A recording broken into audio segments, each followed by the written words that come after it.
नमस्ते, मैं हूं सिमरत रूप और आप देख रहे हैं स्कूल तक न्यूज़ चैनल। विदेश मंत्री एस जयशंकर ने सोमवार को 2028 से 19 के टर्म के लिए यूनाइटेड नेशन सिक्योरिटी काउंसिल में नॉन परमानेंट सीट के लिए भारत का कैंपेन लॉन्च किया। उन्होंने नई दिल्ली के ज़्यादा रिप्रेजेंटेटिव, असरदार और भविष्य के लिए तैयार ग्लोबल ऑर्डर के विजन को बताया। साथ ही टेरर फाइनेंसिंग के मुकाबला करने, समुद्री सुरक्षा को मजबूत करने और आर्टिफिशियल इंटेलिजेंस के जिम्मेदार गवर्नेंस को बढ़ावा देने का मुख्य प्रायोरिटी के तौर पर पहचाना। यूएन हेडक्वार्टर में सदस्य देशों को संबोधित करते हुए ईएम जयशंकर ने कहा कि दुनिया पहले कभी नहीं देखे गए लेवल के संघर्ष, हिंसा और अस्थिरता देख रही है, जिससे यूनाइटेड नेशंस और सिक्योरिटी काउंसिल की मजबूत लीडरशिप पहले से कहीं ज़्यादा ज़रूरी हो गई है। उन्होंने कहा, हम संघर्ष, हिंसा और अस्थिरता के ऐसे लेवल देख रहे हैं जो उन लोगों के लिए भी खतरा है और जो दूर हो सकता है। इस मुश्किल से निपटने के लिए यूएन को लीड करना चाहिए और सिक्योरिटी काउंसिल का रास्ता दिखाना चाहिए।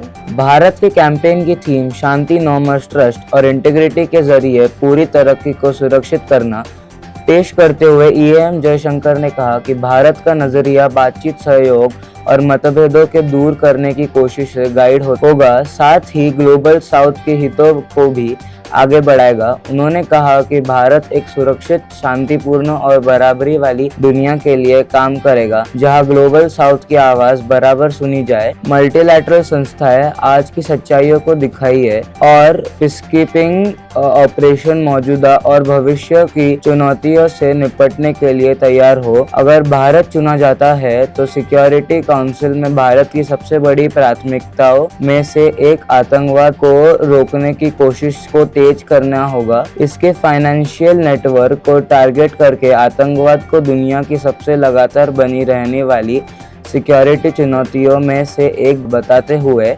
ईएम जयशंकर ने कहा कि ग्लोबल कोशिशों अक्सर इसके असली कारणों के बजाय इसके लक्षणों को दूर करने पर फोकस करती है। उन्होंने कहा, हमारा कमिटमेंट टेरर फाइनेंसिंग का मुकाबला करने पर फोकस करना है और आतंकवादी ग्रुप्स की लिस्टिंग के लिए ऑब्जेक्टिव और सुबतों पर आधारित प्रस्तावों को बढ़ावा देना है, और कहा कि आतंकवाद से असरदार तरीके ने निपटने के लिए एक ट्रांसपेरेंट बैन सिस्टम जरूरी है। समुद्री सुरक्षा को एक और जरूरी प्राथमिकता बताते हुए ईएम जयशंकर ने कहा कि आपस में जुड़ी दुनिया में जहां सप्लाई चेन आर्थिक विकास को आगे बढ़ाती है, ग्लोबल समुद्री व्यापार की सुरक्षा करना बहुत जरूरी हो गया है। उन्होंने कहा कि भारत अंतर्राष्ट्रीय कानून, खासकर समुद्र के कानून पर संयुक्त राष्ट्र कन्वेंशन के अनुसार एक आजाद, खुले और नियमों पर आधारित समुद्री व्यवस्था को बढ़ावा देगा। समुद्री व्यापार का सुरक्षित और बिना रुकावट का फ्लो पक्का करना, समुद्री डकैती से निपटना, नाविकों की सुरक्षा करना और मानवीय सहायता और आपदा राहत ऑपरेशन में मदद करना भारत के एजेंडा का मुख्य हिस्सा रहेगा। ईएम जयशंकर ने कहा कि भारत ने सर्च और रेस्क्यू ऑपरेशन, मानवीय मिशन, कैपेसिटी बिल्डिंग और सबसे अच्छे तरीकों को शेयर करके समुद्री सुरक्षा में लगातार योगदान दिया है। उन्होंने हिंद महासागर क्षेत्र में समुद्री सहयोग को बढ़ावा देने में भारत के इंटरनेशनल फ्यूजन सेंटर की भूमिका पर भी जोर दिया है। नई टेक्नोलॉजी पर विदेश मंत्री ने कहा कि आर्टिफिशियल इंटेलिजेंस बहुत सारे मौके देता है, लेकिन इसमें बड़े जोखिम भी है, जिनके लिए शासन के लिए इंसानी सोच की जरूरत है। उन्होंने कहा कि भारत ने एआई के लिए मानव फ्रेमवर्क का प्रस्ताव दिया है, जो मोरल और ethical system, accountable governance, national sovereignty, accessible और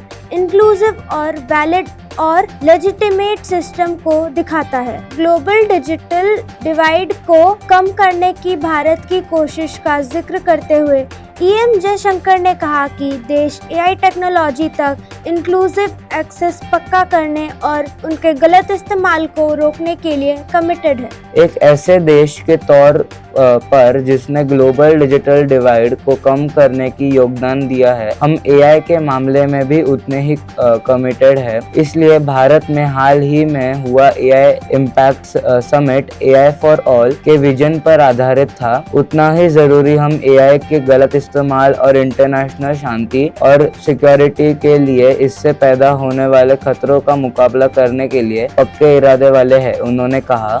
EAM जयशंकर ने भविष्य के लिए तैयार यूएन पीस कीपिंग फ्रेमवर्क के लिए भारत के विजन को बताया और ऐसे मिशन की मांग की जो बेहतर तरीके से तैयार हो, टेक्नोलॉजी से सक्षम हो, असल में जरूरी हो और मुख्य मकसद पर फोकस हो। उन्होंने महिला शांति और सुरक्षा एजेंडा के लिए भारत के कमिटमेंट को फिर से पक्का किया और महिला शांति सैनिकों की बड़ी भूमिका के लिए लगातार सपोर्ट का वादा किया। विदेश मंत्री ने ग्लोबल गवर्नेंस में सुधारों की भारत की लंबे समय से चली आ रही मांग को भी दोहराया और कहा कि आज की चुनौतियों से निपटने के लिए मल्टीलैटरल संस्थाओं को ज्यादा डेमोक्रेटिक, रिप्रेजेंटेटिव और असरदार बनाना होगा। लॉन्च के बाद EM जयशंकर ने एक्स पर एक पोस्ट में कहा कि भारत का कैंपेन ग्लोबल साउथ की आवाज को मजबूत करने, सुधारे हुए मल्टीलैटरलिज्म को आगे बढ़ाने, भविष्य के लिए तैयार शांति स्थापना को बढ़ावा देने, जिम्मेदार एआई गवर्नेंस सुनिश्चित करने, समुद्री सुरक्षा की सुरक्षा करने और गहनता पर फोकस करेगा। धन्यवाद और देखते रहिए स्कूल तक न्यूज़ चैनल।